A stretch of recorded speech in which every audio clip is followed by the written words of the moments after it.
You know what's interesting? For most of our investing lives, risk seemed pretty straightforward. A retiree bought treasury bonds because they were safe.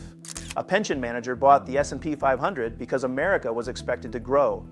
You owned a 60-40 split of stocks and bonds, and they generally moved in opposite directions when things got stressful. But take a look at markets today.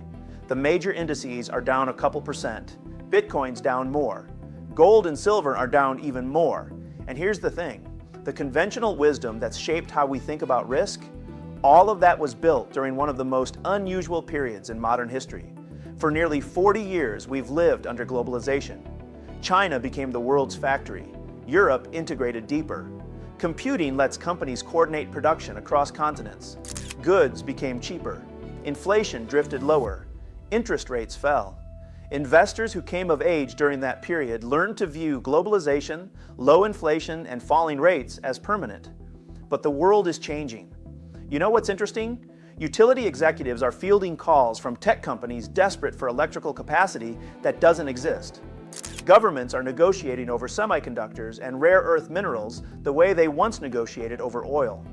Data center developers increasingly discover that access to power determines whether projects get built at all. The digital AI economy has made physical infrastructure important again. There's no turning back. For generations, foreign governments accumulated dollars through trade and invested them in treasury bonds. That relationship helped finance decades of American borrowing. Today, global demand for dollars remains strong, but investors are increasingly demanding greater compensation to lend money to Washington for 30 years.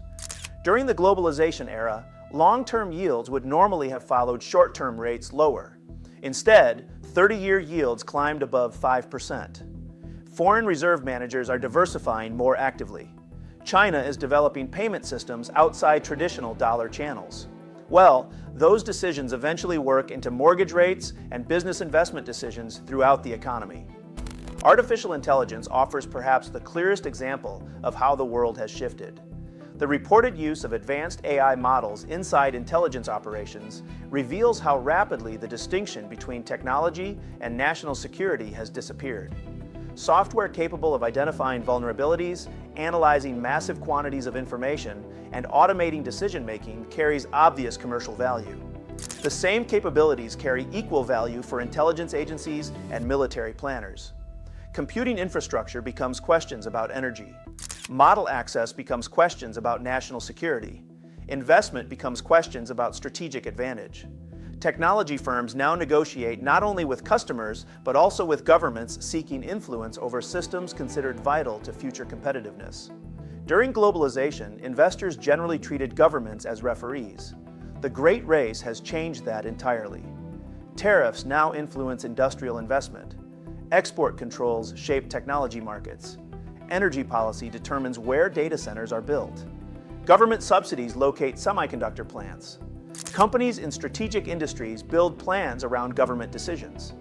Investors evaluating those companies evaluate government execution alongside corporate execution. And it's entirely fueled by debt. Global debt, sits at roughly $348 trillion.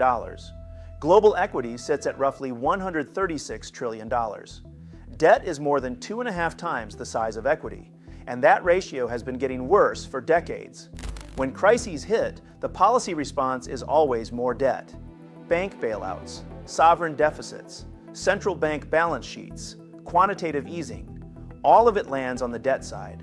The spread between debt and asset valuations keeps widening. Here's the concern.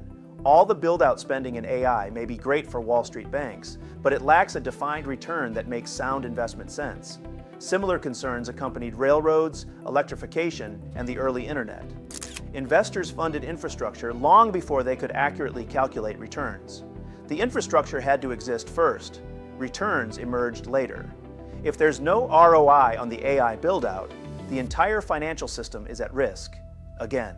Industrial capacity, energy production, semiconductors, and financial resources now determine competitive advantage just as they once did.